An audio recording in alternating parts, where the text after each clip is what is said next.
Thank you, Dan. Welcome, everyone. It's Monday, September 16th, 2019. It's 63 degrees outside. Shane and Tobin on the line. Tom Eagle off your morning mayor, and this is as, what's his name? So gallantly, our friend Dan said. God.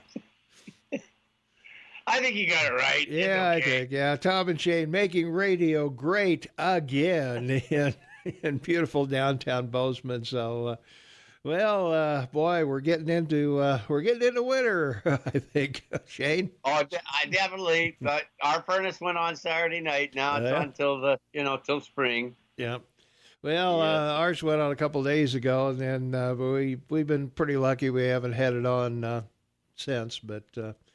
We're waiting. It's going to get pretty nasty here in the next few days, I think. Well, temperature-wise, we're not going to have anything nasty. But anyway, looking at our weather for today, mostly cloudy with a high near 82. So enjoy it while you can, because I don't think it's going to last too long. We're going to have winds out of the south, could be up 28 miles an hour. Those are southern winds, usually get pretty breezy, so you may lose your hairdo out there if you're not careful. You lose your hat and your whatever. Tonight, there's a 40% chance of showers and thunderstorms, cloudy during the early evening, then becoming partly cloudy. Low around 50 tonight. Again, the south winds will persist, and again, they will be breezy. Tuesday, rain likely, mostly cloudy with a high near 62, and southwest winds again will persist up to 20 miles an hour or more, and chance of precip is 70% on Tuesday. We're going to get at least a tenth to a quarter of an inch of rain possible. That'll help keep our thunderstorms at bay, our fires at bay, I should say. Tuesday night, 30% chance of rain before midnight, partly cloudy with a low around 43. And again, winds are shifting over to the west, and they could be breezy on Tuesday night. Wednesday, mostly sunny with a high near 69, and south winds persist 6 to 8 miles an hour. Wednesday evening, 30% chance of showers and thunderstorms, mainly after midnight. Mostly cloudy with a low around 44. And then on Thursday, a 50% chance of showers and thunderstorms, partly cloudy. High will only be near 66. Thursday night, showers likely and possibly a thunderstorm before midnight. Then a chance of rain after midnight, mostly cloudy with a low around 44. And on Friday, rain again, likely mainly afternoon, mostly cloudy. High will only be near 58. And Friday night, rain likely again, mainly before midnight, mostly cloudy, low around 43. Saturday and Sunday, chance of rain, and Sunday, chance of rain. So you're gonna get some moisture here. So our forest fires may take a break this winter, because we're gonna be into October here before long. So. Yeah, and then the snows will start. But, we've got rain virtually every day of the week except for today. So enjoy it while you can. Exactly. I guess it's going to be good. Kabam. So, kabam. All right, temperatures around the area right now, we're looking at 62 degrees in Livingston. Manhattan is 55 degrees. Three Forks, 54. And Gallatin Gateway 61. Belgrade, we'll skip the airport for a moment. Ennis is 57. Big Sky is 50. And at the airport in Belgrade right now, it's 57 degrees. We're at 63 here, so it's pretty warm outside, Shane, for this time of day. So we're excited about that. Yeah. It's pretty good. So now, I know I've brought this up innumerable times over the years. What's your average mean temperature of the city for year-round? Oh, let's see. I can look that up here. I thought you guessed it. Ours is 58. Oh, okay. Our average for September 15th, anyway. Let's see, 16th. Okay, our average high is 74, and our low is 40. Wow. And that's our average for the year. Our precip's about 0.3 of an inch, and 0 inches of snow is the average for September 16th. All right. So we're going to be below average for most of the week except for today. So. Well, it's important. It is.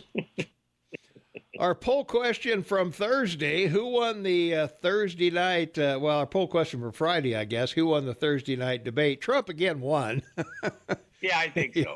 You have to put his name Pretty in obvious. there. He won with 52% of the vote. The others, 10%, various. Barry Sanders got 8%. Robert Francis O'Rourke got 4%. Elizabeth Warren got 4%. And as did Joe Biden and Pete Buttigieg. And Cory Booker got 1.6. And Andrew Yang got 1.6. Amy and Camilla and Julian got no votes at all.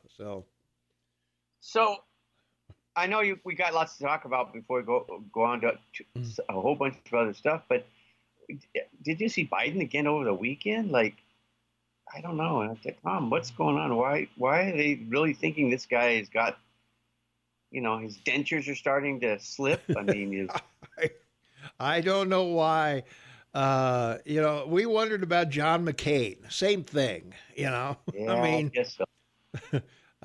we can figure out, why is John McCain the best we've got to put up against Obama? Oh, I don't even think about that anymore. Yeah.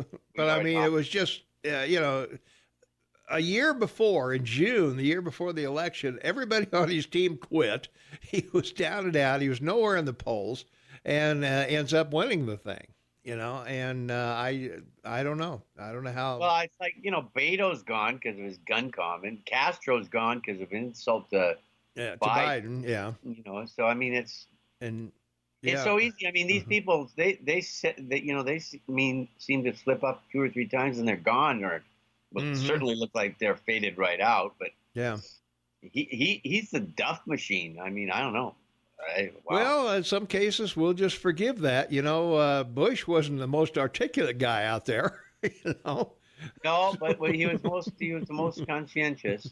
Well, that may be true. Maybe they think Biden is the most conscientious guy on the dais. Yeah, right. That's probably true. Yeah. I think a lot of people are thinking with Biden, you'll get all of Obama back. He'll get rid of all the regulations. He'll put all the regulations back in place. And we'll have Obamacare back again. We'll have the individual mandate back and all that. Yeah, I guess you're right. I think that's what they're thinking, is that the good old days of Obama will just come flooding back, and Obama will be his advisor and, off the under the radar, I guess. And yeah, I can see that. It'll be a utopia again. Yeah, he like could it was. He could make Obama his Secretary of State. Yeah, why not? Yeah, or the ambassador to the UN. Yeah. Yeah, I don't know. Obama would love to be back in that arena, wouldn't he? Yeah.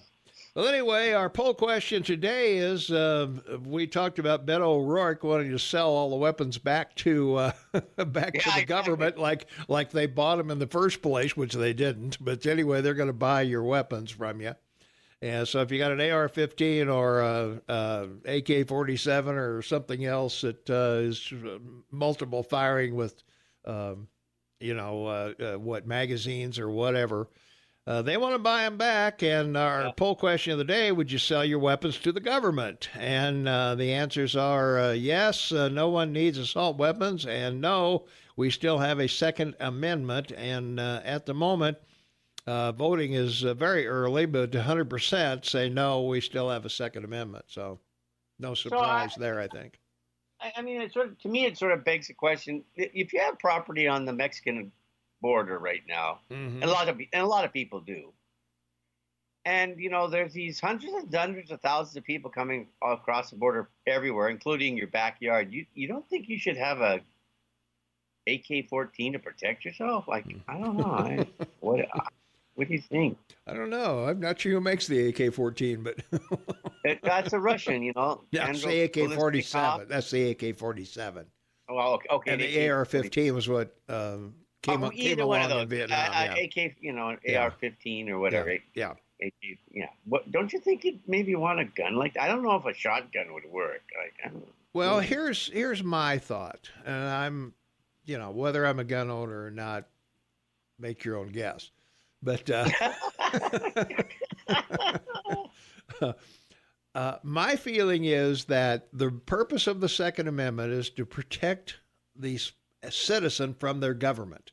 That's correct. Right? That 100%. Yeah, because that's okay. One of the big things the British wanted to do. Yeah. When they came over to whack the Americans, was to grab their guns. Grab their guns. That's really right. what they were. Right. Yeah, that's what it. Yeah. Yep. Make you defenseless as you can be. So my feeling is that shouldn't I have access to the same weapons that the government is going to come after me with to defend myself? Yes, exactly. Yeah. And that's why we have a Second Amendment. Muskets against muskets, and AK-47s against whatever assault weapons the government brings along. And it's the same with gangs and criminals. Should I not have the same weaponry available to me that the criminal might have?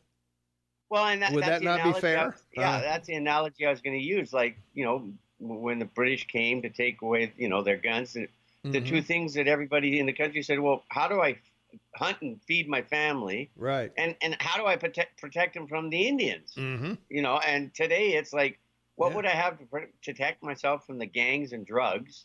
Right. Yeah. And, how am I going to go feed my family? Yeah. Home invasion. Yeah. Whatever. Yeah. Yeah. I've got to go to the store and shoot some roast beef. Well, I'm talking about rural people. Oh, okay. The rural. Okay. Yeah. Well, hey, we had rabbit every once in a while at our house. Yeah. Come on. Yeah. Not bad. We eat birds all winter and fish. Yeah. Yep. Pop would go out and shoot a couple rabbits, and we'd have good eating that weekend. Oh, rabbit stew's good. It is good. Yeah. It is. It's delicious. I don't know why they don't serve it in restaurants. I guess bunnies are just too cute. Well, when we were living in Denver, we had the big jackrabbits. Mm-hmm. They're big. Oh yeah. They're like 12 to 15 pounds. They're not these little ball rabbits. Oh yeah, no, they're big. The big bunnies. Yeah. All right. Yeah, big bunny. All right. Long ears. Okay. We got to take care of the farmers and ranchers, and truck drivers, cab drivers. Everybody brings you food, clothing, and booze. So here we go. And Big Sky RV wants to talk to you too. Right after this. Stay tuned.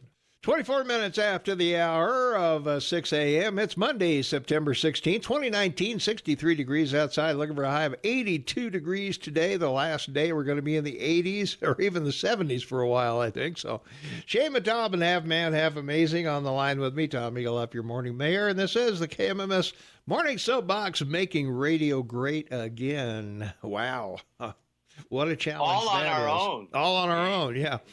Also in news, we passed 1,500 downloads of our shows on over the weekend. When I left on Friday, we had 1,499, and today we have 1,522 downloads of our shows, and we really appreciate you guys out there that do that.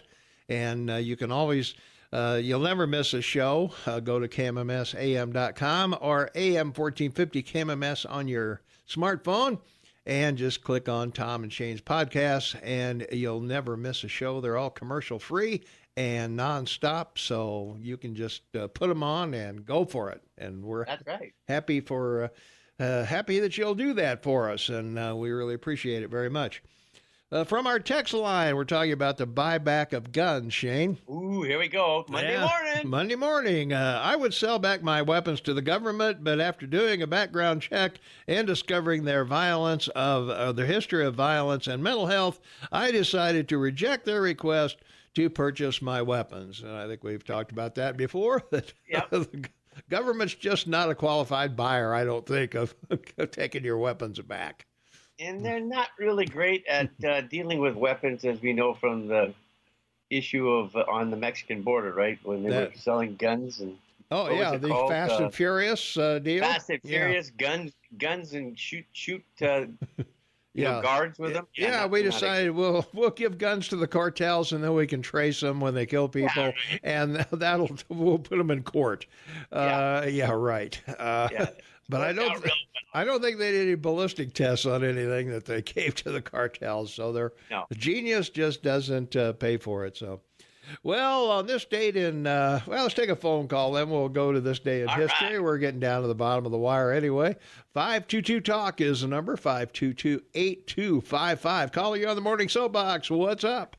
Hey, good morning, Tom and Shane. Good Hey, morning. I was listening the other day. They were talking about how much it's going to cost for all the free stuff, free everything. Yeah. And I was, in the 15 trillions, something like that. Where's the budget for like military and things like that? It seems like the budget is only going to be for, well, there is no budget, but for the free stuff, for the free medical, free school, free whatever. And where's the budget to protect our country, the military? And I know AOC said, well, all we got to do is print more money. Yeah, that's right. We don't need it. We won't need a military because we're such good people that who would attack us? We're so excited. Total euphoria, right? That's right. Okay. Well, thanks, guys. All right. And I would not sell my weapons to the government. Okay. Well, go over and vote. Exactly. Yeah. All right. Hey, thanks for the call. All right. Yeah, I would agree. Yeah, the cost of everything. We've got all these free giveaway stuff, but who's going to get it, huh? Who's going to get it? Exactly. Yeah, exactly. Right. Well, in 1630, believe it or not, the Massachusetts village of Shawmut, Massachusetts, changed its name to Boston. Well, of course it did. They couldn't pronounce the name. The Shawmut Bruins, the Shawmut Braves, the Shawmut Red Sox. I don't know. Yeah. It's the 21 most populous city in the United States. It covers 48 square miles. The city core's population is 694,000, so they get one congressman for the STEP area of Boston. Yep. It's in Suffolk County. Yeah, and the seat was disbanded and made part of the county in July 1st, 1999. So it's the greater Boston area now, metropolitan area, and it has a population now of 4.8 million, ranking it as the 10th largest city in your country. All right.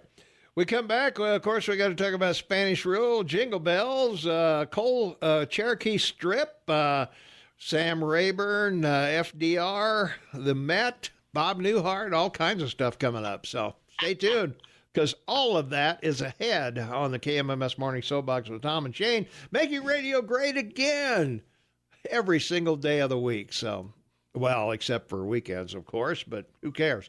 You can listen to us online. It doesn't matter. We'll be right back. 24 minutes before the top of the hour. It's Monday, September 16, 2019, 63 degrees outside. And let's see, from our text line, let me go over there. Let's see, I don't think Beto is even man enough to pry a rifle out of my cold, dead hands.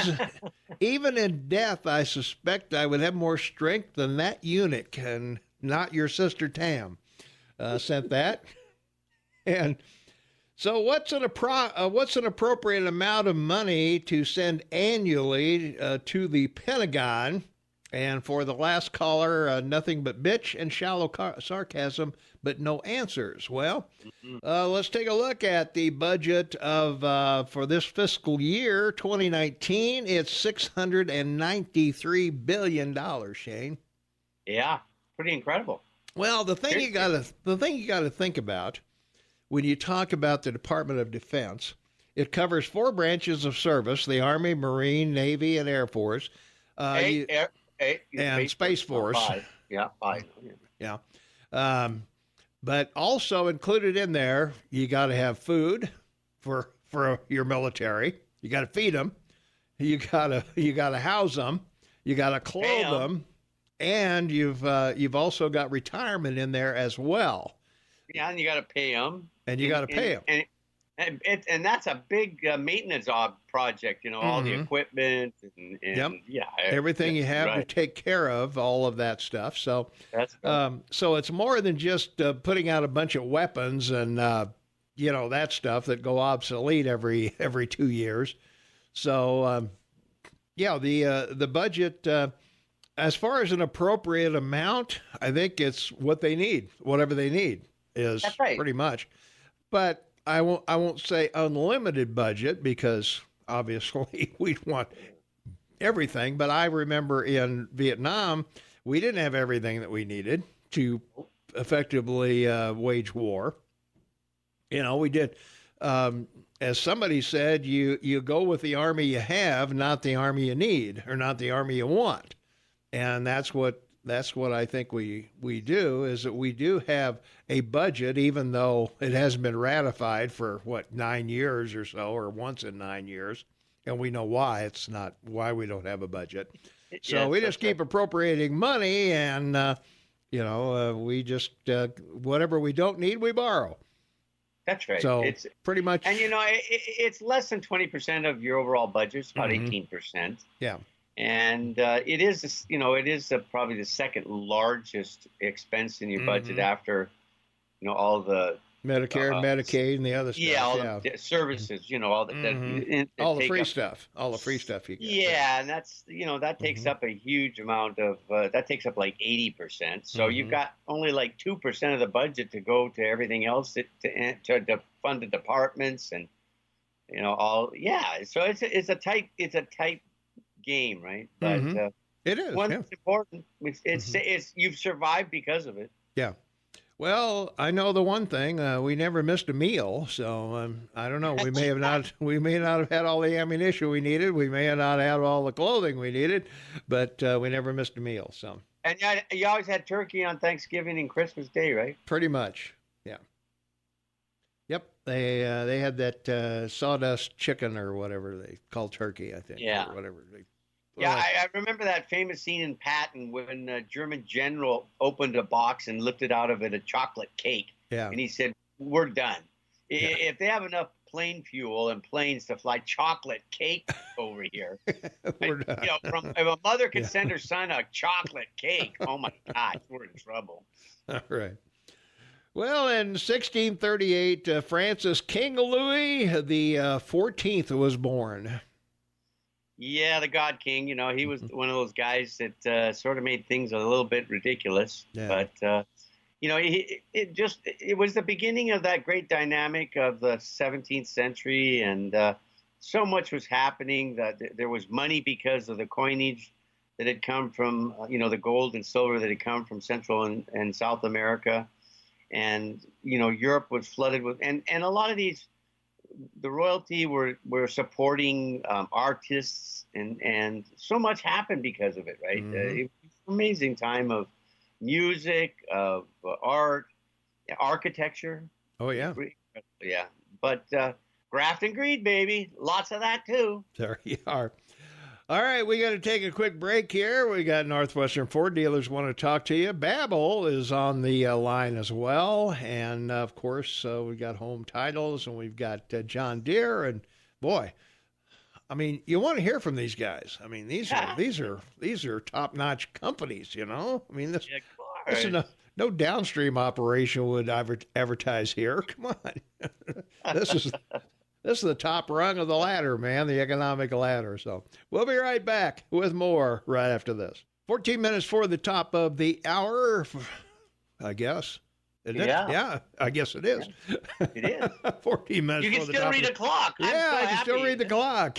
Monday, September 16, 2019, 63 degrees outside. Looking for a high of 82 degrees.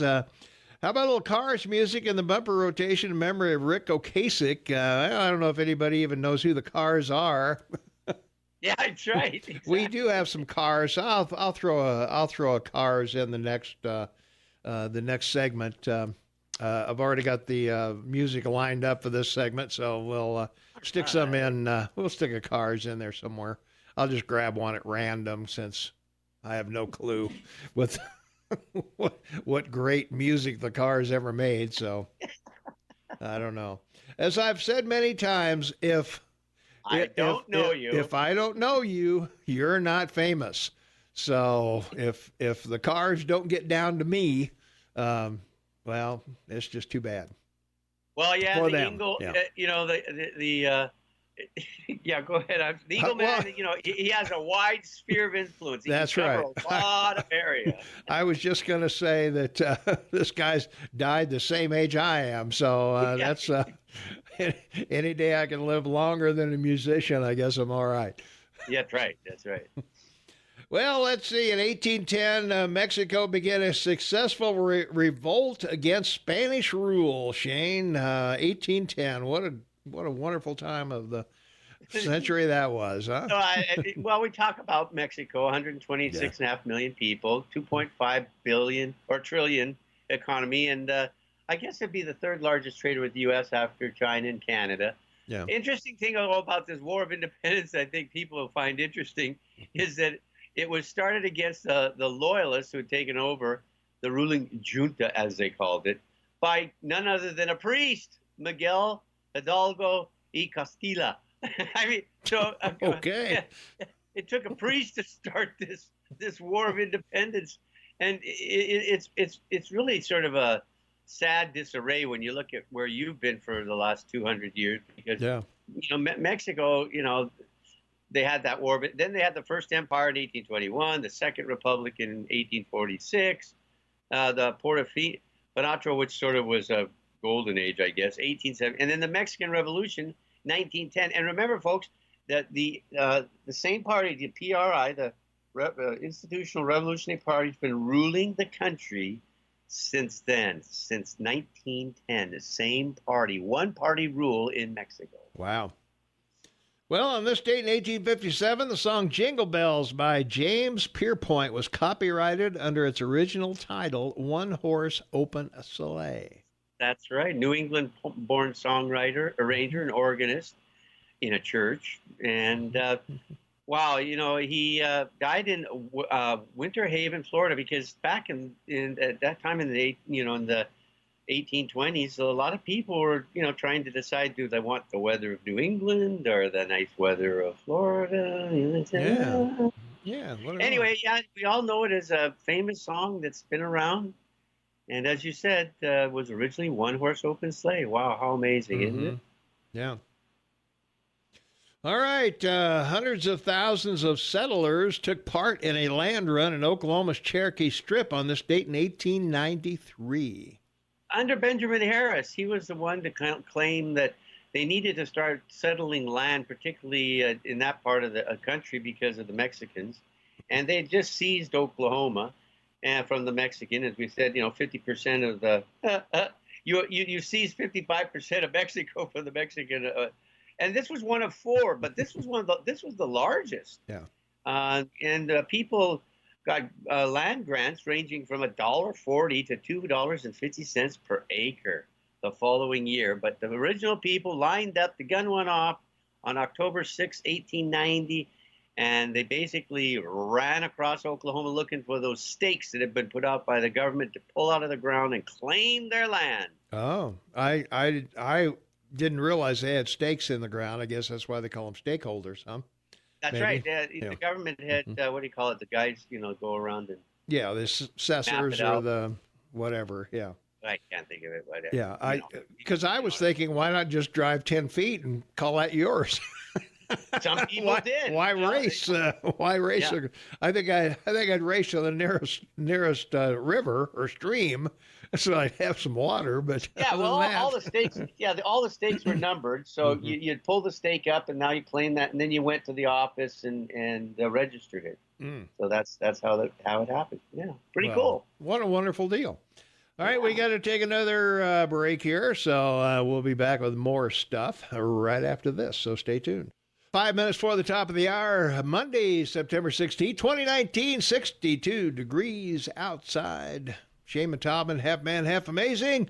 On the line with me, Tom Eagle, after morning mayor. And let's see, from our text line, Rick and the Cars are as famous as you and Shane think you are. 10 a month substitution. Well, that's true. We're the longest temps in history of of KMMS, and I would venture to say that the vast majority of people in Bozeman have no clue who we are. They're listening to Dave and Allie for the most part. I disagree. I think we're well known.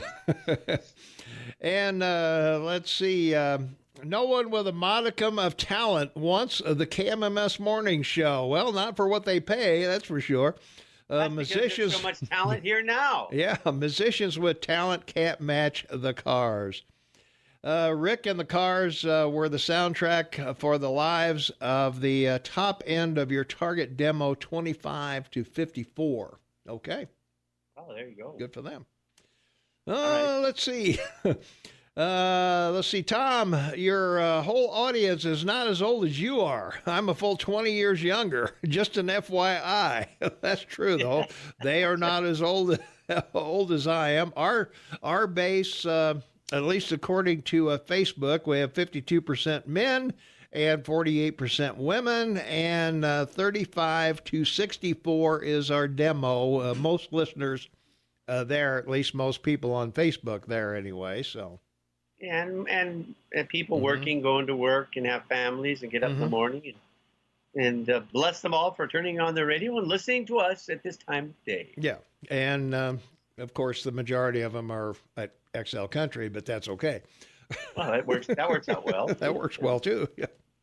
So every once in a while. I didn't realize XL Country was still on the air. I thought it was just taking them a long time to clean out that studio over there. But anyway, they're still there, believe it or not. They're still rewiring. They're still rewiring. Well, GM's been in the news lately. They got a big strike going on at General Motors. 1908, General Motors was formed in Flint, Michigan by William Durant. Yeah, it's 111 years old, and last night at midnight, the union went on strike. Rather strange they would pick that day. I mean, the anniversary of the company. Detroit, Michigan is the world headquarters. 396 facilities around the world on 6 continents. Imagine, including Hong Kong, Macau, and the production output 8.3 million cars last year, and 147 billion in revenue. Operating income 11 billion. And their total assets, $227 billion. Total equity with stock, $42 billion. Number of employees, 173,000 workers. So this is going to be interesting to see how this ends up, this strike, because, there's the other companies they got to look at, Toyota, and Ford, and so forth. And I wonder how long it'll last. What's your feelings? Will they come to a settlement, or is this just a political issue for the Democrats to start talking about? Oh, I think they'll come to an agreement. GM's offering an awful lot. I know. Yeah, they're offering an awful lot. Can't afford. Yeah. Well, I don't know. General Motors should just move to Kentucky. That's right. And be done with it. Yeah, right. Or South Carolina, a work. Well, although Michigan is a right to work state, or not a right to work state, I should say, or it's one of the. You don't have to join a union. Union state. Yeah, you don't have to join a union in Michigan. So. No. There. All right. We got to take a quick break. We got news coming up at the top of the hour. We got Montana State News, got Fox News, got Brooke Foster weather, and some other things. So. We'll return. In spite of your cards, letters, and phone calls, we'll be back right after the news at the top of the hour. So stay tuned. Thank you, Dan. Welcome, everyone. 6 minutes after the hour of 7 a.m. It's Monday, September 16, 2019, 62 degrees outside. Shane and Tom, and on the line from me, on the line across from me, and Tom Eagleoff, your morning mayor, in the house. And our text line's lighting up, Shane. So let's take some text, then we'll go to local news. Democrats like Castro think that Venezuelans should be given a free pass to the U.S. with all the other illegal immigrants. With all the promises the left constantly makes, they must think we have unlimited resources and money. Since we don't, it should be obvious to anyone that Democrats are lying to the people. Yeah, exactly. Well, yeah. Anyway, if you live in Venezuela and think it's socialism, you hear everywhere you look on TV or in the radio that it's America that's really socialist. Yeah. Well, it could be. I just want to mention the American Legion really quick because March 15th, 1919 is sort of an important day for them. It's fascinating because the organization was formed on that day in Paris, France, by thousands of officers and men of the American Expeditionary Force, led by Pershing for World War I. And it wasn't chartered until September 16th, 1919, by the U.S. Congress. The Legion played a major role in drafting and passing the 7th Servicemen's Readjustment Act of 1944 towards the end of World War II, known as the GI Bill. So it's a pretty remarkable organization for vets. There's 1.8 million members to it, and it's a terrific association. And we just wanted to mention that because I know you're a vet. I love recognizing your commitment to your country and the service you provided. And so God bless you there, Big Eagle Man. All right. Let's see, from our text line, 478-8298, sure, GM can offer a lot. It's government owned, or is it? Well, it sort of was, but it's not anymore, I don't think. That's right. They paid off the loans back to the American government, I think, although the bondholders were kind of left holding the bag. But other than that, I guess GM's back in business. Already. Yeah. From our text line, 478-8298, nice, Tom. You are both a positive thinker and a realist. Well, I'd argue if I could. Next, you will tell us you don't know who Eddie Money is. Well, I know who Eddie Money is. He just died. Yeah, right. A few days ago, esophageal cancer, I believe. And had many big hits. In fact, we played a couple of his when I was in the band for 6-7 years back in the day. We did that. So yeah. So as I say, if I haven't heard of you, you're not making it to the lowest common denominator of America. That's me. You're baked. Is that what you're saying? You're baked? I'm the bottom of the barrel when it comes to. If you make it down to me, man, you are making some big bucks. Yeah, exactly. That's it. Exactly. I'll tell you, you are getting gold records all over the place. You're getting everything that anybody would ever want out of life. So, well, let's see. We're talking about we talk a lot, Shane, about growth in Montana. And of course, growth here here locally, and the city's talking about annexing some property that they surround, and annexing them into the city, whether the people want to be annexed in or not, at big bucks to them. But some of the farmers around the Gallatin Valley are a little resistant to selling their property, even though they could make big bucks selling the property and just cash in for the rest of their life and take it easy. But they want to farm. They think farming is important to Montana and this area. And I would tend to agree with them. I grew up on a little small farm, and it's hard work, and but it's something necessary. And every bit of farmland that goes away puts more strain on the farmland that's left. So, well, like I've said before, I'd like to see any of these Green Deal people, step into the boots of a farmer one day, and let's see how well they do working from 5 in till 7 at night. Yeah, I would think so. It's pretty good, but well, of course, You drive down Huffine Lane for not very long, and there's wheat fields on both sides, and you start to see encroachment going out of Bozeman. I think eventually, we're going to be quite a metropolis here with the airport and the park here and whatever. I think we're going to double in size in the next 50, 100 years, whatever. I won't be around to see it, but. We're going to be, we're about 9 square miles now. We'll be about 29 square miles in a number of years here. So somebody else is going to have to do the farming in Montana that Bozeman used to do. And this valley, because this valley is very fertile, from just centuries of change. And water and various land changes that have occurred here. That's right. And acreage yield in the valley is huge there. Yeah, it is.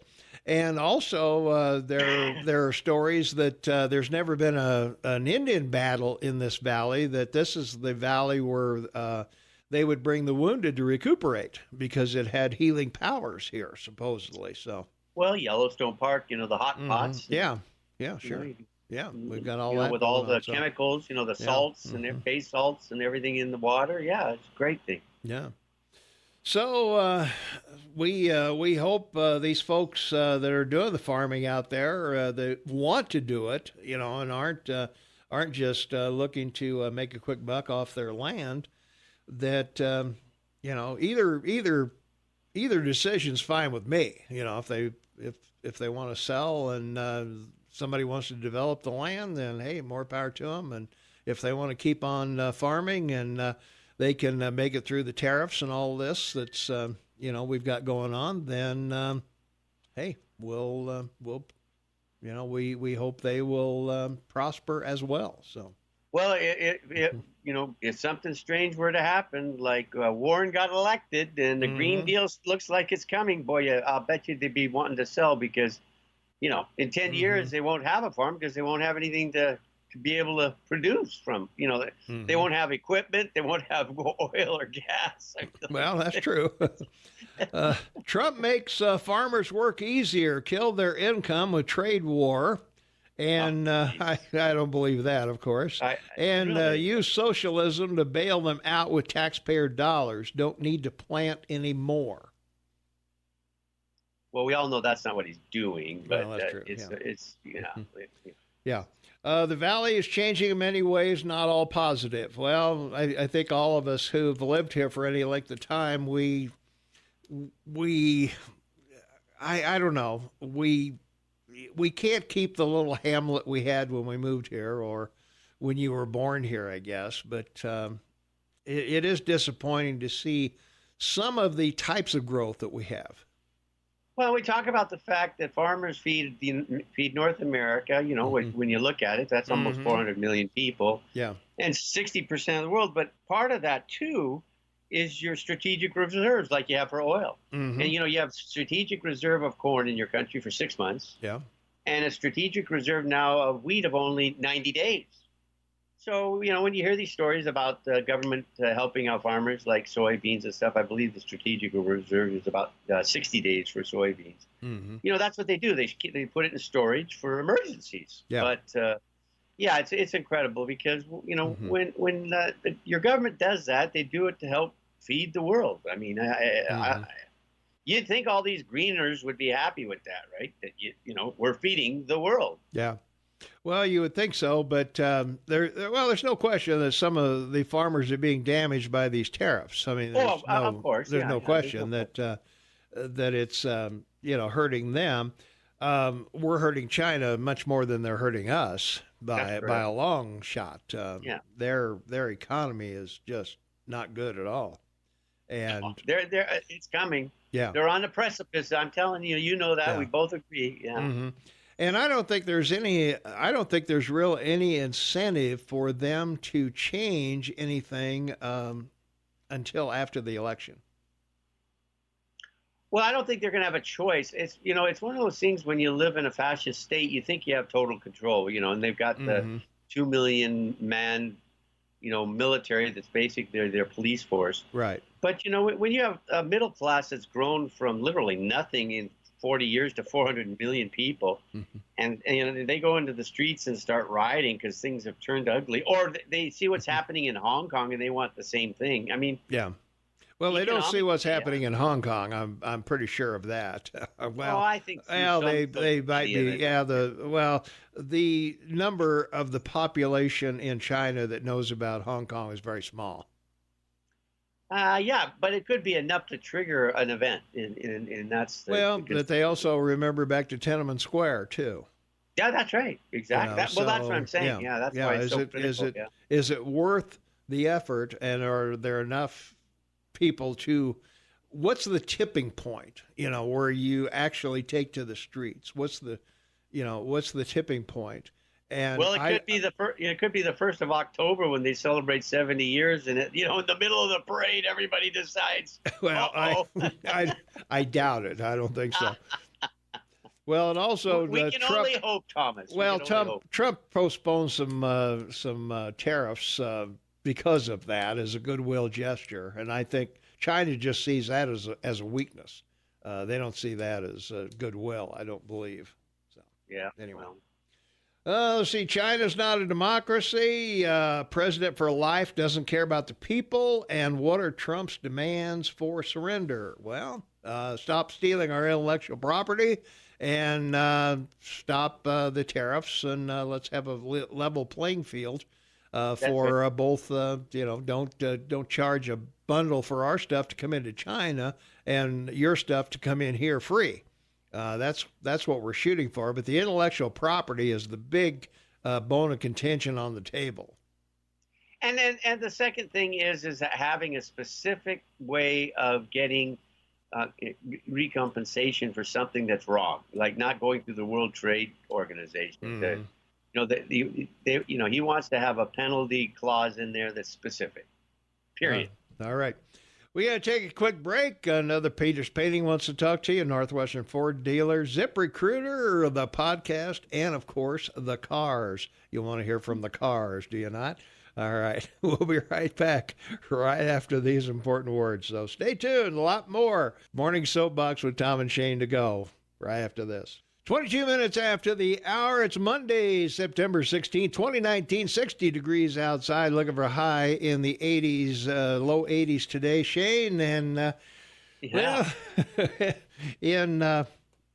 let's see, in other news, the Gallatin County Commissioners, they're going to deny a request to make a county road private. The Commission has denied nearby landowners' request to make a Rocking S7 private road, saying the change would limit public access and violate county regulations.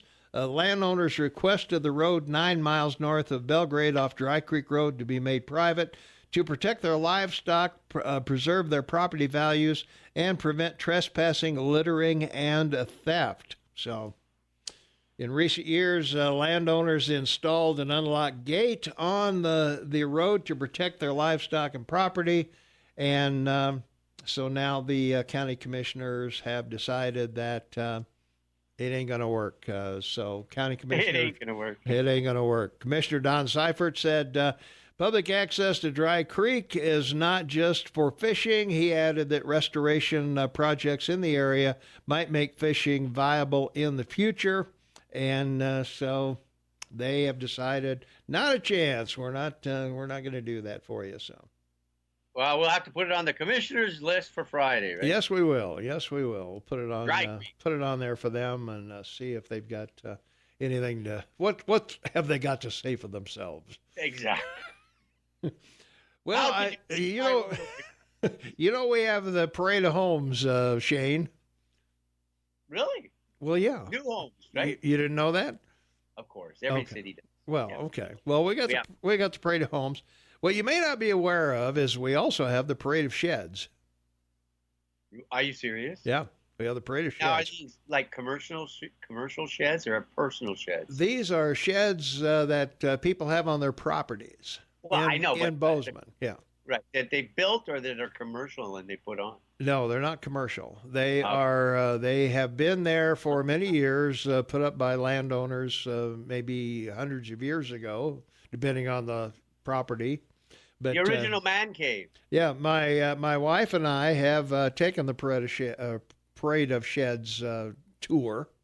That is on the north side of Bozeman, and it's still going on. It's a spoof on the Parade of Homes that happens on the same day on the other side of Bozeman, and you gather down on North Ida Avenue, and you take this walking tour of these various sheds, and people will be there to tell you how old the shed is and who built it and all of that. And it's quite a remarkable little bit of Bozeman that people just don't, only locals know about. So it's kind of a fun thing to go out and get a little history And how many of these sheds you visited are greenhouses, and how many of them are shops, and how many of them are storage sheds? They run the gamut of everything. I mean, there weren't any. I don't remember there were any greenhouses, but they were all. Some of them are wood pole, tree pole type sheds. Some are put up in the 20s and 30s. Wow. Some have all the amenities. They've got heat and light and gas and water and the whole 9 yards. And some of them are just in some cases they might be storage. Sheds. Yeah, they might be storage. They might be ready to fall down. Exactly. But anyway, they had great donuts and coffee and everything as you walk around and look at these sheds and everything. It's pretty cool.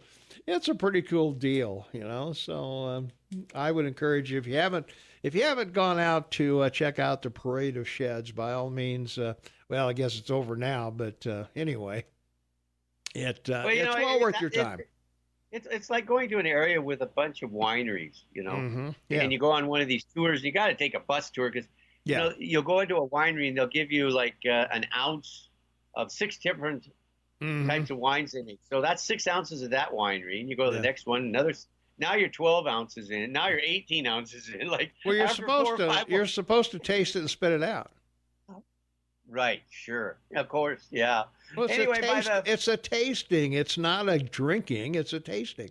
Right. That's what everyone does. So by the fourth winery, everyone's trying to get on the bus. It's quite funny. Well. if they're dumb enough to drink that much wine, I guess it's worth it. But yep, I don't know. Only you would do that. Yeah. Well, the farmers market, the Bogart Farmers Market, that used to be under the pavilion that collapsed. They've got, right. Yeah, they're going to extend their 2 weeks longer to give local farmers an opportunity to sell their produce because we had so much rain at the beginning of the season that everybody got their crops in late because of all the rain and everything that we had. So the bonus dates will be Tuesday and will be this coming Tuesday and September 24th from 5 to 8 inside the parking lot at Ferguson Farm. That's 730 Boardwalk Avenue out in the Ferguson Farm area. So get out there and check that out. And when the Bogart Pavilion collapsed, Hoover McGee said she reached out to Ferguson Farm and asked if she could take them up on their previous offer to have the market there. So they will have it out there. So it'll be at Ferguson Farms. It'll be this Tuesday and September 24th from 5 to 8 p.m. in the evening. So get out there and support our local farmers, and they'll be happy to take care of you out there. Oh, let's see. Our town has a parade of outhouses from one of our outlying places here. So, why not? All right. We got to take a break here. We come back. We got some more text messages we got to go through, and we'll do some other stuff and take phone calls. And Jay, we got a caller on the line, so if you could talk to them, we'll be right back with more stuff right after this. 24 minutes before the top of the hour. It's Monday, September 16, 2019, 60 degrees outside. We're looking for a high of 82 degrees. Shane Matobin, half man, half amazing on the line. Tommy Gullef, your morning mayor. Let's take a phone call. 522-TALK is the number. Caller, you are on the Morning Soapbox with Tom and Shane. What's up? Good morning. Hey. How you doing, guys? Doing well. How are you? Yeah, I'm great. I have 3 questions. Well, 2 questions and one. Okay. Go for it. Elizabeth Warren wants to charge the rich, us, the. She wants to. Yeah, she wants a big tax increase for the rich. Yeah. No, us, the Social Security raise. She wants a tax raise to $200 on our Social Security. Yeah, we the rich ones, talking to the rich. That's right. Especially the barely making it on Social Security. Right. Does that mean they need more money because they're raiding the Social Security box anyway? Well, yeah, Social Security is supposed to be, well, they keep changing the date when it's going to go broke, but, sometime in the near future, Social Security is going to run out of money, but food stamps don't seem to. Money out of it. Well, they are. Yeah, that's true. Well, that's true. I mean, come on. So is that it? They need more money? They want, in other words, they have more money. No, she wants to buy your vote. Yeah, she wants to buy your vote. You know where that's going to go. But anyway, I'm joking about this. The vote, and that's going to endear her to the Social Security recipients. Yes, it will. Yes, it will. A brilliant strategy. Mm-hmm. Secondary, how is charging us for in case there is a drought? I'm a little. I don't understand it. How is that going to miraculously? They're going to turn on the faucet, there'll be water? No, what they're going to do is they're going to keep the water company operating by you paying for water you're not going to use. I mean, it's the American way. I still don't understand it. Well, no one does, but other than 4 commissioners on the city commission. They're the only ones that understand it, but they feel that, wow, if there's a drought, we're going to have to curtail water. You won't be able to wash your car, or you'll be able to water 3 days a week or something like that. But we still got to keep the people paid at the water company, and we still got to keep the facility open and pay the bills for the heat and light and all that. So yeah, socialist. Yeah, it's a socialist program. So I see. Yeah. Okay. So that I did not know. Yeah. So just fill your water glass with a couple bucks, and you'll feel satisfied. Oh God. I drove yesterday to visit at West Yellowstone. Mm-hmm. It's a sad little, because we had business over there.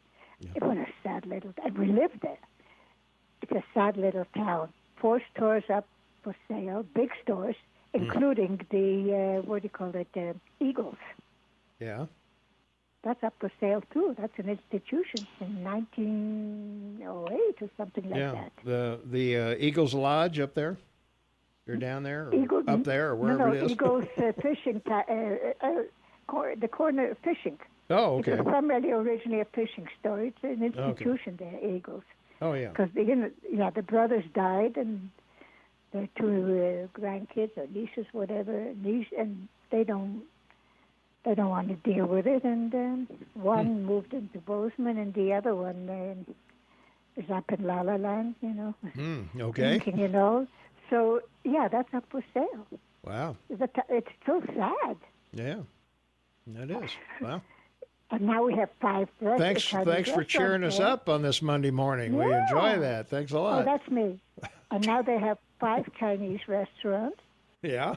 And hotels, motels owned by Chinese. I'm thinking they're notorious. They love gambling. What if we get a full-time casino over there? It's bound to happen. Yeah, we should do that. Well, why don't you and I and Shane will start that. We'll get that going, man. Yeah. But one thing, the roads are so well maintained.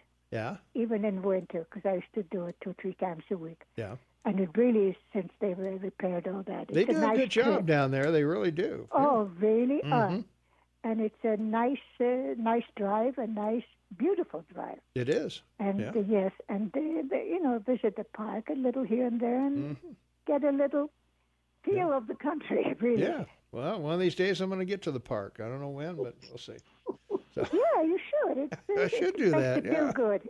Yeah. Well, I've been here 26 years. I should go one of these days. And then go through the canyon. Okay. No, I've been down the canyon lots of times. So, yeah, I've been to Big Sky and all those. But, yeah.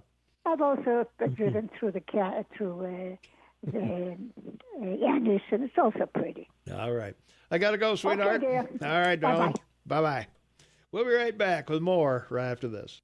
13 minutes before the top of the hour. It's Monday, September 16th, 2019, 59 degrees outside. Looking for a high in the 80s today. The last day will probably be in the 80s for a while. So, I don't know. What do you think, Shane? Yeah, well, it's fall, baby. What can you say, Yeah. right? It's all ready. From our App Chat line, App Chat is, of course, on your smartphone right next to the listen button. If you've downloaded our App Chat, all you have to do is, while you're listening to us, the buttons are right at the bottom of the page. Just hit the App Chat button. You can send us a message directly. Never miss any of the show. You don't have to go over and do the text line thing. It's much easier to use the App Chat. From our App Chat line, more people need more food means more farmers and better technology. Cities and counties need to lower taxes and loosen restrictions on building fees. There you are. Yeah, I'll take that one. Yeah. From our text line, despite evidence to the contrary, some Democrats still want to impeach Trump. Now they're going after Kavanaugh again. Wish these guys had enough scruples to know when enough is enough. But remember, the Democrats know no limits when it's taxpayers' money and time they're wasting. We should file a class action lawsuit against them after their allegations are proven unfounded again. Trump campaigned on trade deficit, not intellectual property. Well, I think he campaigned on both, but trade was the big deal. Does he think China will stop selling us cheap TVs to fix that? We want cheap products. Well, that's the typical liberal think tank, is that it's all me, me, me. I want cheap stuff. I don't care who it hurts or who's in trouble. I just want really cheap stuff so I can have a great life at the expense of someone else. Farmers are hurting. Oh, really? He said trade wars are easy to win. We're bored of winning. Well, we're doing pretty well with a 27,000 stock market, lowest unemployment in 50 years on all across the board, and not to mention $9 trillion in new wealth since he took office. So, you know, if you're bored with that, then well, I can't help you. Yeah. Yeah. No. Nothing I can do. Nothing I can do for you. Sorry. You know, I can lead you to water, but I can't make you drink. That's right. That's it. So, in other news around the area, let's see what else we got on our date here. Well, American Legion, Shane talked about them earlier. They are out putting the crosses up at the various places where, unfortunately, people have met their end through a traffic accident. And you've probably seen the white crosses up and down the highways, unfortunately. There have been way too many of those. But anyway, the idea was adopted by posts all over the state, and markers can be seen along interstates, highways, and in town as well. Markers are placed when new accidents occur, and old markers are maintained. On the Legion's website, it says the markers are meant to evoke reverence, sorrow, sympathy, curiosity, and caution. Yeah, so when you see those markers, maybe slow down a little bit, that somebody has made bad judgment in that particular part of the highway or roadway or whatever you happen to be on, and let's see if we can't keep more of our listeners alive, because we need them. We need you. Yeah, that's right. Exactly. And we need you to listen to the following announcements, because they're very important and they keep us on the air. So we'll be right back after these important words. So stay tuned. Monday, September 16, 2019. It is 5 minutes before the top of the hour. 50 degrees outside. We're looking at 58 degrees outside, rather. We're looking for a high in the 80s today. We got a phone call patiently waiting. Let's go to the phones. 522-TALK is the number, 522-8255. Caller, you're on the Morning Soapbox with Tom and Shane. What's up?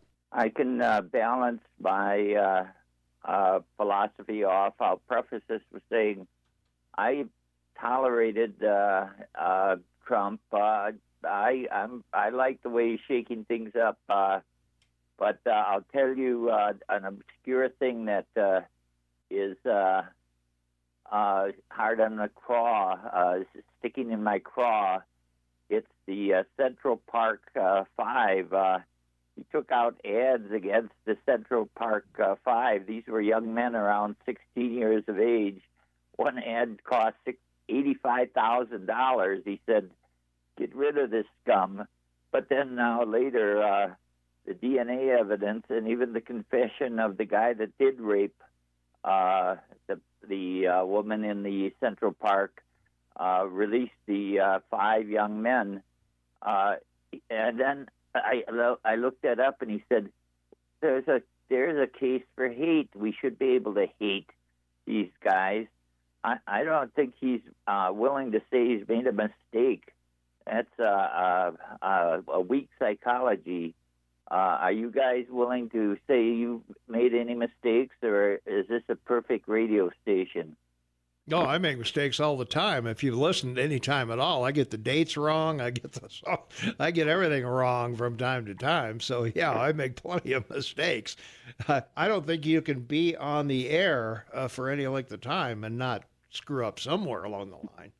Yeah, I've made big mistakes. I've made it big and lost it all. So yeah, right. I was gonna say you made big mistakes. Yeah, we both have. Yeah. Yeah, in Latin it's called mea culpa, my fault. That's right. Yeah. You don't have to say I lost anything, or I won, or I came out better or worse. You just say, well, that's the way it happened. I'm going to learn from it like an adolescent and get better next time. You just don't hunker down and say that isn't a mistake. That's not a healthy psychology. Yep. In every adversity, there's a seed of an equal or greater benefit. Exactly. Very good, Eagle Man. Wow. I like that one. Yeah. That's good. Philosopher. Yeah, that's something that we have to know, that opposition it toughens us up and gets us to learn, and we don't just stay somewhere and concentrate on our belly button. Yep. All views are welcome here. That's why we have that. That's why we have that difference. So. Yeah. Being an old protester type, that's the one thing that really got in my craw is ill treatment of a few young men that, because I could have protested back then. I knew about that, but I wasn't too sure what the real story was, but it's unfolded now. And I could have wildly gone out protesting that the Central Park 5 were innocent, but I didn't have enough information. Dan is the judge, and the judge needs information before he goes and rushes to judgment. Yeah, well, that's what we're saying about Trump and Kavanaugh and all this other, all these other things that are keep raising their ugly heads. That how much proof do you need? That's right, and DNA sequencing has had more impact on your legal system in the last 40 years than any law passed by Congress. Yeah, and people being willing to confess. The guy that did rape the woman did confess too. So you start to trust these guys. One guy in recent news, he kept coming in and said, I did it, and they said, we'll look into it. Go away. It's a weird way of law enforcement. Yep. I got to go, Daniel. Hey, thanks for the call. Thank you. All right. That wraps it up for this segment. We'll be back with more local stuff and 5 things you need to know and all of that coming up. So stay tuned for that. It's Monday. It's September 16th. It's 44, 43, 42 seconds before the top of the hour. So we'll be right back. So stay tuned. Welcome back, everyone. It's 6 minutes after the hour of 8 o'clock. It's Monday, September 16th, 2019. It's amazingly Monday. Oh, my gosh, it's Monday. Holy smokes. All right, 59 degrees outside. Looking for a high of 82. We got a caller patiently waiting on the line. So let's go to the phones. 522-TALK is the number. Caller, you are on the Morning Soapbox with Tom and Shane. What's up? Okay, yeah, this is Al, and I've heard it before that, regarding the Central Park 5 and how recently this one guy confessed, and one thing that isn't often mentioned is that he confessed after the statute of limitations had run out. So, there sure there was no way that he was going to get, punished. And from what I understand, he got a benefit out of it, that he was going to get a favorable transfer in exchange for this confession. And to get to the point quickly, there are many conservative columnists I like, and one of them is Ann Coulter. And this, speaking of stick in the craw, this has been a stick in the craw for her. And as recently as sometime like last year, she had a column that was kind of an update on this. So, of course, if you Google or otherwise search that column, or if you look, or several years ago, she had a book that was called Demonic. It was the book came out around 2011, and she devotes several pages in that book to going over the details of what happened in this case, about how, people in the original 5, they confessed, whether it was on videotape or in the presence of one of their parents. And anyway, I just wanted to I just wanted to add my 2 cents in as to some of the stuff that was actually behind this. And once again, I'd search Ann Coulter and see what she's written about this. And she is so good. She, for example, a few years ago, she had me. She wrote a column in which Amanda Knox. Yeah, it was... As long as we're at it, if you want to search the Amanda Knox column. She was in Italy, charged with murder of a roommate or some people she was with or whatever, and then in Italy. Then she was convicted and then acquitted, and I don't know, it was a mess. Yeah, it was quite a mess, but I would do a search on these Central Park 5, and the important point is the guy confessed after the statute of limitations had run out, so he was in known danger, and he got some kind of benefit out of it. I wish I had more research or paperwork in front of me, but that's my important point. He confessed after the statute of limitations. All right. Hey, thanks for the call. All right. Thank you. Bye-bye. Thank you. Take care. Caller, you're on the Morning Soapbox with Tom and Shane. What's up? Good morning, gentlemen. This is Jerry. Hey, Jerry. I have 2 questions. One for Shane. Is Shane there? Yeah. He's right here. Yeah. Shane, years ago, when the Iraq War was going on, there was a Canadian outfit called Safety Boss who went over to Iraq and was really instrumental in putting out the fires on the oil wells and the facilities there. Have you heard if that company is on its way to Saudi Arabia or not? No, I haven't. But I'll check it out and see if where they're at. Oh, they did a phenomenal job. I mean, I've got pictures of them doing their work, and those guys went in there, in extreme and dangerous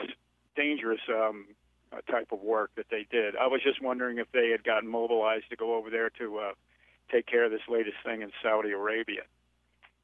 Okay. Secondly, have you heard about this Second Circuit Court decision to allow a suit against the Trump businesses for violation of the emollients clause? Yeah. Because you have. Because the competition, they're whining about a loss of revenue, and they're losing business because people are going to Trump's businesses, and they were worried about favoritism, and access to the president. Well, a lot of people are saying, well, that, government people who are on government business shouldn't stay at Trump Towers because that's a benefit to him, even though he's divested himself of all his holdings and turned them over to the kids. Right. I was just curious, what is an emollients clause? Emollients sounds like some sort of laundry detergent. Well, yeah, it does. Well, it's when governments or government officials receive gifts from usually from foreign countries for favorable treatment. Clinton Foundation. Yeah, that's pretty much. Yeah, that's pretty much it. Yeah, where you get big, or the Biden kids. Yeah. boy, if you're a business person and you make it into a political office, you're in real trouble. That's right. Yeah. You can't take any gifts unless, well, the gifts have to be to the American people. They can't be to you. You know, if somebody wants to donate a bust of Winston Churchill to the White House, and Obama sends it back, obviously that's fine. You know?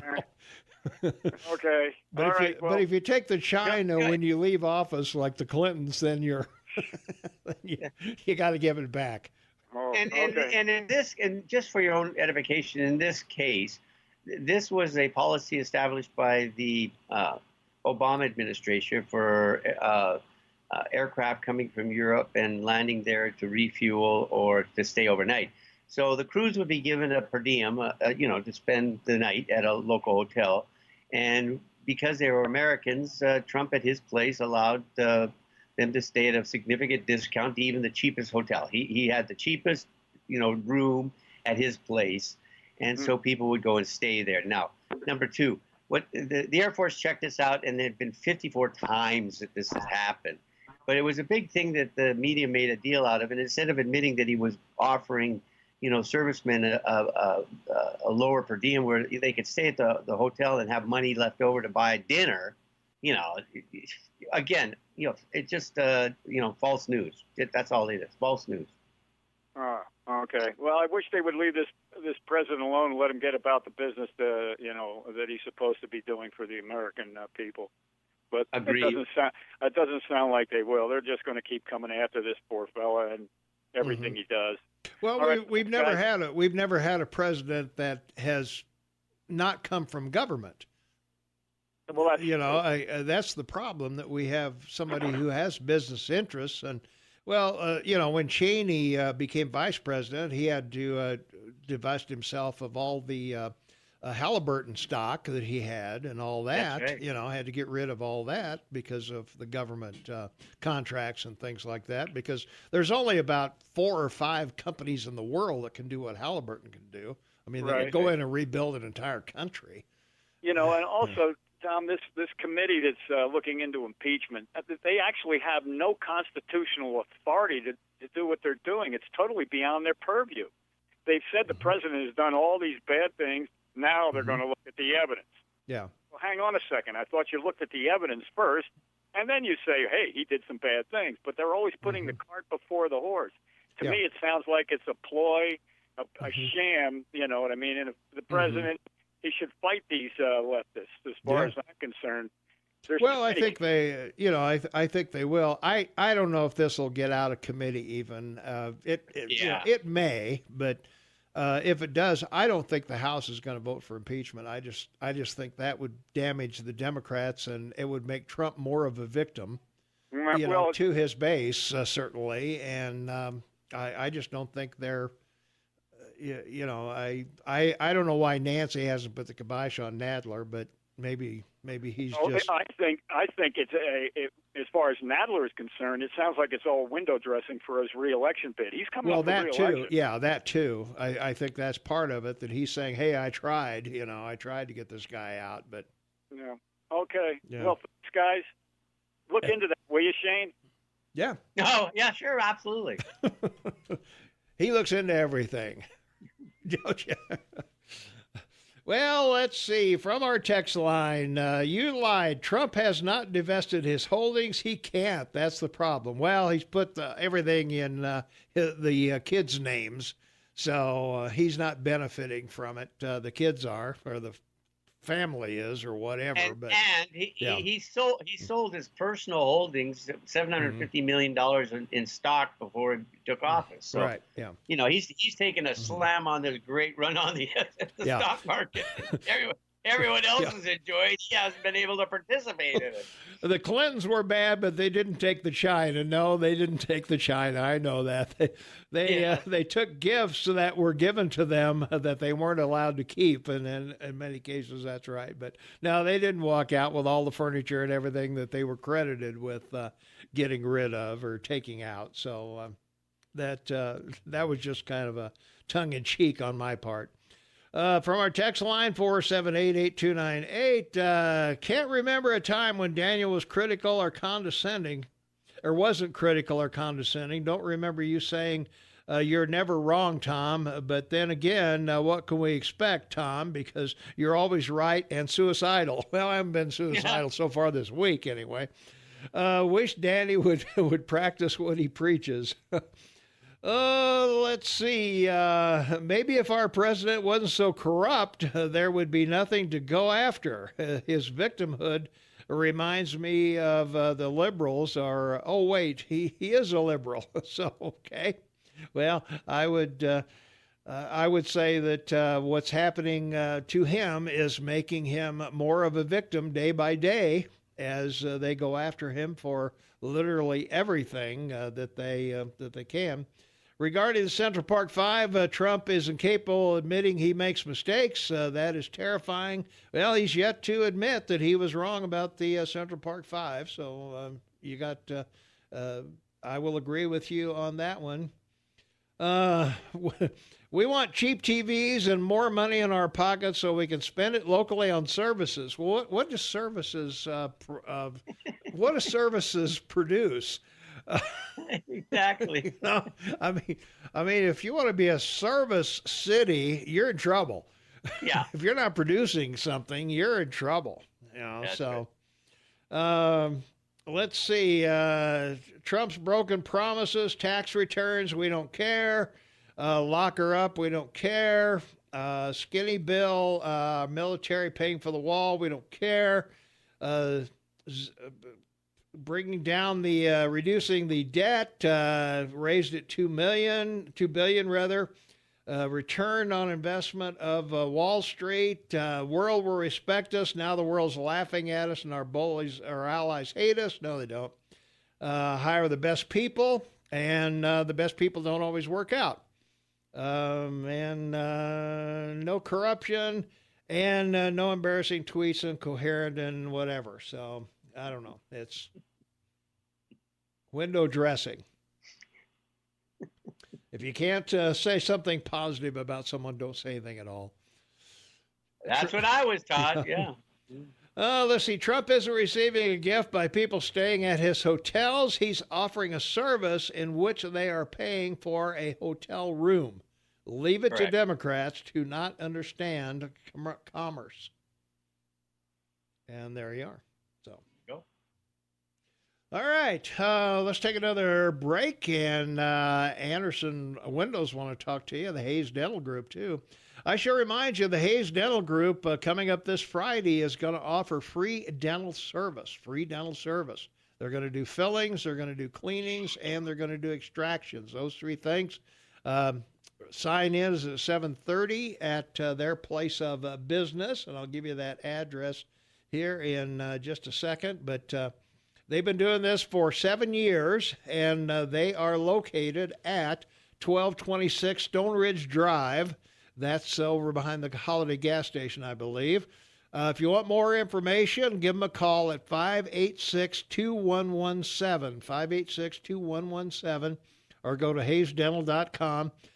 Patients are encouraged to arrive early, dress appropriately for the weather, and to bring chairs, blankets, water, snacks, etc., as you may be waiting outside to be seen, because they only have a limited waiting room there, so you may be sitting outside. And you may be outside in the rain, too. So find out what time you have to be there, and get registered early, and get in there, and they will take care of you. They're just going to do fillings, extractions, and cleaning. So there you go.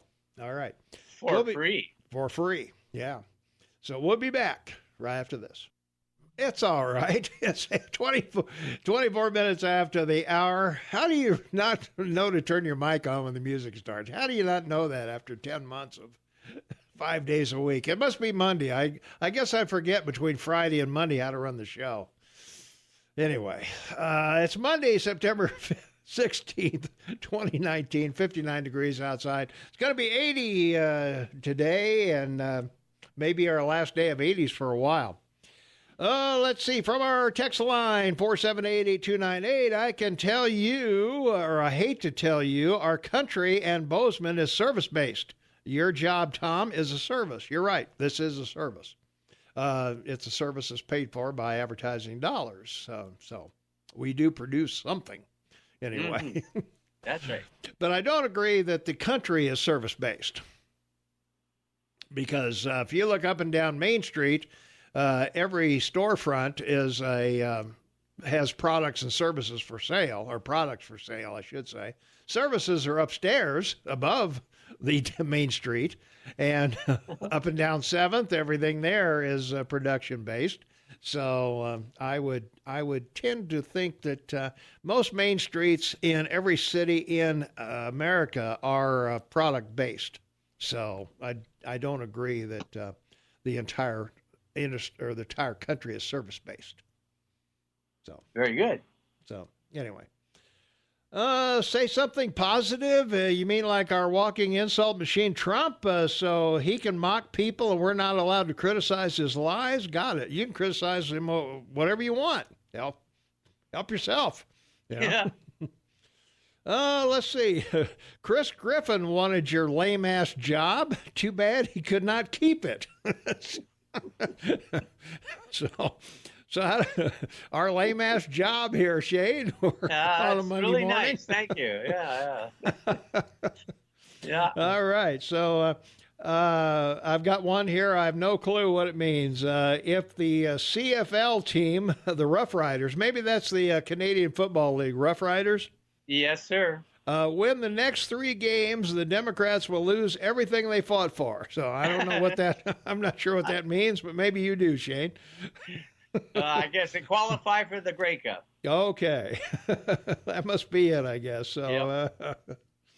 Let's see. We got that one. We did that one. All right. So let's see. Yeah, we're caught up on our text line and all of that. So we've got a new business park underway near Gardiner, Shane, Highway 89. If you go down there, it's about 3.5 miles north of Gardiner on the east side of the road. They got a nice gas station going on there, and they're going to have, I guess, a new business park is going to be underway down there. So that'll be a boon to maybe that area, and we'll get a little more stuff manufactured down there, maybe in a business park of some kind. So I guess we'll depend on what that is. Let's take a phone call. 406-522-TALK is the number. 406-522-8255. Caller, you're on the Morning Soapbox with Tom and Shane. What's up? Isn't it curious, or at least somewhat interesting, maybe even amazing at times, how when these liberals call in and they complain about Trump or they complain about you or anything else, even when they say that you don't allow something, you still do allow it. I do. Like, they're looking for something to blame their problems on, and it's like all they are is a bunch of darts looking for a dartboard, and they don't care what shit they mess up or stuff they mess up on the way through the dartboard, right? Mm-hmm. And it's like, it's nice like, analogy. It's I don't know. It's just they don't have solutions, and that's what I don't understand. But what I really wanted to call about is I heard all this stuff about the attacks in Saudi Arabia last night. And it was talking about how it was half of their oil production and 5% of the world's oil production. And I'm just wondering, I mean, are prices for gas going to go up here in Montana and in the United States? Because all I hear from the Republicans is that we're oil independent, and we aren't. Because there's refineries all along the Gulf Coast that bring in oil that crosses oceans to get here because only our refineries can refine the crap, if I'm correct on that. And correct me if I'm wrong. No, you're right. That's one of their primary use now. Mm-hmm. I just don't understand it. Are we supposed to bend over backwards and just hand ExxonMobil on all these companies, an extra 50 cents or $1 a gallon if that's what they decide to jack it up to? Or, I mean, I'd like a solution to the problem. I'd like to know why a flea farting in Saudi Arabia affects my gas prices in Montana when all of the refineries in the state of Montana get their crude oil from Montana, Wyoming, and Canada. Right. So, I appreciate that. Yeah, I wish somebody would call up solutions. When Daniel calls up, he never has a freaking solution other than saying, all right. I to cut you off. I'm out of time. We'll be right back. 24 minutes for the top of the hour. It's Monday, September 16th, 2019, 59 degrees outside. Shane Tobin on the line with me, half man, half amazing. And Well, from our text line, Shay, we're going to have to educate some folks, I think. 478-8298. All of your advertisers are services. Well, John Deere isn't, for one, that you just heard. Peter's Painting isn't. Main Street is service-based. Coffee shops, restaurants, nail salons, and bars. Well, Shane, you ran a restaurant. That's right. Is it service-based? Well, in the fact of how you receive your product, but no, because it's selling a product, whether it's food or alcohol. So. Right, you touch the product, right? Yeah, exactly. Yes, so, you had to manufacture the soup, right? Yeah, that's right. That's correct. Okay. Exactly. What nail salons don't use any chemicals, or they don't use shoe polish or nail polish or anything like that. Bars don't serve booze that they have to buy. Right. Are you kidding me? Service-based? Are you kidding? Don't even go there. How many manufacturers on Main Street? Well, there's some breweries there. Yeah, that's right. They manufacture on Main Street. It's service-based. Trump lives in the past. We shifted to service-based economy. How many listeners work in service versus manufacturing? Well, I guess it depends on where you work. Would you rather work at a desk and a microphone or on your feet at a blast furnace factory? Well, I'd rather sit here, I think. I have my choice. I don't know. I'm sure a blast furnace factory, I'd make a hell of a lot more money. If I was younger, I would go for that. Exactly. We are a service-based economy, which is a good thing, and we're not, and no, it isn't. It's amazing that Trump supporters can't see the danger of a president and that's all there is. So,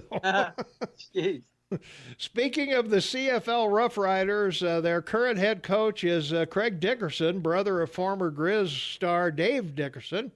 Both the native Montanans, friends of mine, and as genuine and nice as you'd ever meet. Well, good for them. So I remember Dave and Dick and all those guys playing here. So let's see. I think that brings us up to speed there and up to speed over here, I think. All right. We are, I think we're up to speed on business in general. At least I hope so. Fair enough. Move on. All right.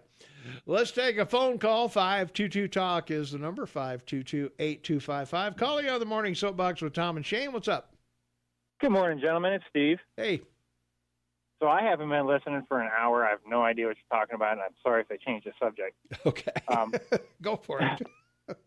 Well, last week, both Rush and Sean Hannity were talking about information that was revealed by the Clinton something or another, where there were organized training sessions for liberals to call into conservative shows and use a script to make a point. Mm-hmm.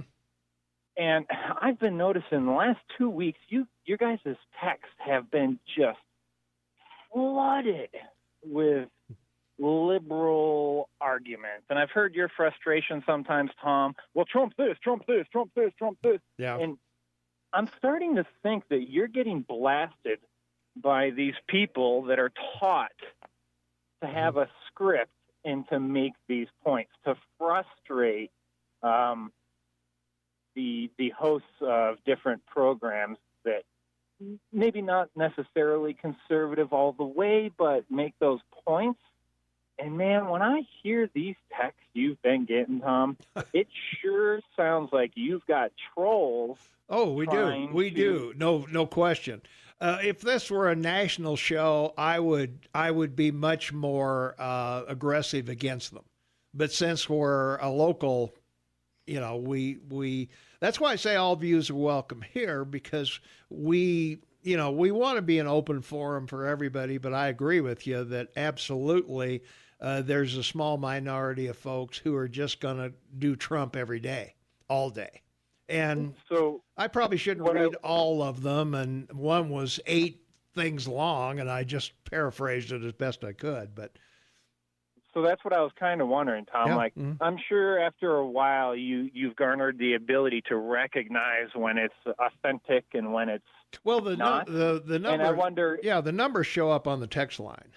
So so I just wonder if you're allowed to have the discretion to recognize this is another one of those liberal trolls, I'm going to ignore it. Because I know, and I only bring this up because I've gotten frustrated a number of times listening to the read text, and I'm like, these are literally talking bullet points that we've all heard before. The arguments against them are super easy.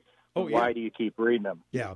Well, that's the thing, as I say, I don't care about Trump's tax return. If the IRS is happy, well, what am I going to find? I mean, they're audited every year. They're in office, so who cares? Well, but it's just another talking point. Mexico's going to pay for the wall. Okay, who cares?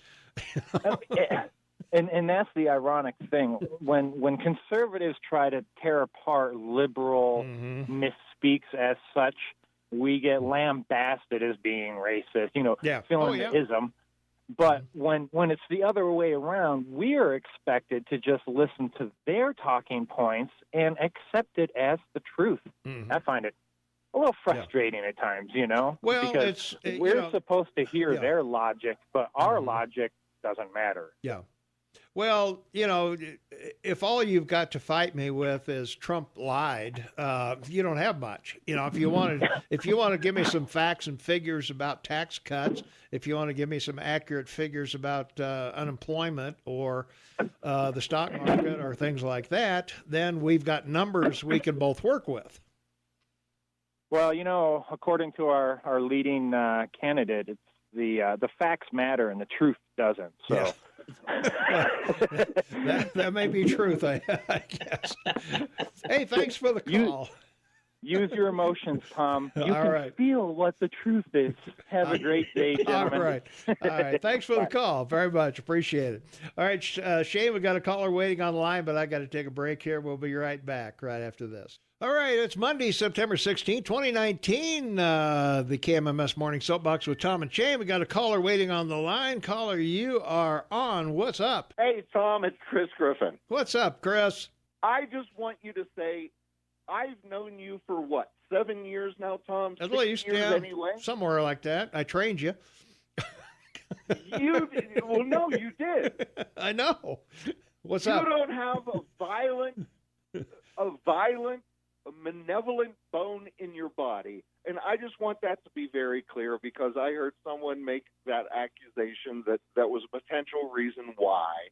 But I just want you to know, for everybody listening, Tom Eaglehoff is one of the nicest guys I've ever met on planet Earth. Well, there you are. Now. Yes. Yeah, the eagle flies with the dawn. Yeah. The other thing I want to discuss, because Shane and I got into it, and Shane's going to try to correct me everywhere. Okay. Beto says he wants your AK-47s and your AR-15s. Yeah. Now, Shane and I actually agreed we were in the same room when the last time Justice Scalia spoke in Bozeman, Montana. Justice Scalia said, yes, there are limitations to the Second Amendment. And the court has yet to decide, other than rocket launchers and anti-aircraft missiles or aircraft missiles, you can't own them personally. I mean, I'm exaggerating. Yeah, I can't have a bazooka. I can't have a howitzer. I can't have all those things. Yeah. You mean you have to return your tank to the dealership? Yeah, I do. Yeah. It's a John Deere tank. Oh, my God. I bet it looks great in green, doesn't it? It is. It's olive drab green. Yeah, it's already camouflaged. Yeah, right. Go ahead. Honestly, other than for sport shooting, where I would go to a range where I would have my AK-47 or my AR-15 securely secured. Right. What legitimate reason do those firearms belong in the American public circulation?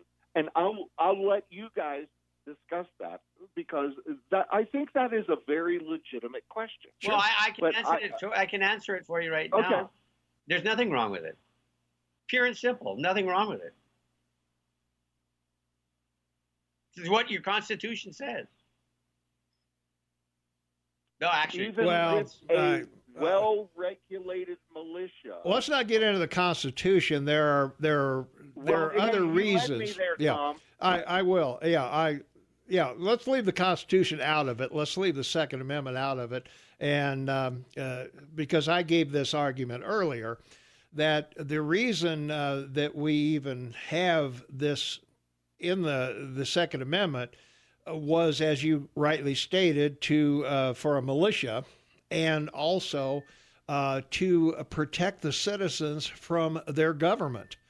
And in my opinion, if the government becomes my enemy, they're not yet, but if they do become my enemy, why am I not entitled to the same weapons to defend myself against them as they have? And even more importantly, why do I not have access to the same weapons that criminals are going to have to defend my property and my family until someone arrives with suitable weapons to take over the protection of me and my family? I'm going to introduce another layer to this discussion because I will say right-minded individuals would not elect the government that would turn against them. Well, secondly, we elected Obama. Oh, come on, Tom. That's a cheap shot. That was good. You set him off on that one intentionally. I like that. There you go, Chris. I got Chris. I'll end with that, guys. Okay. I'll end with that. Yeah, I'm up against the clock. This conversation can go on forever. I'm up against the clock, as you know.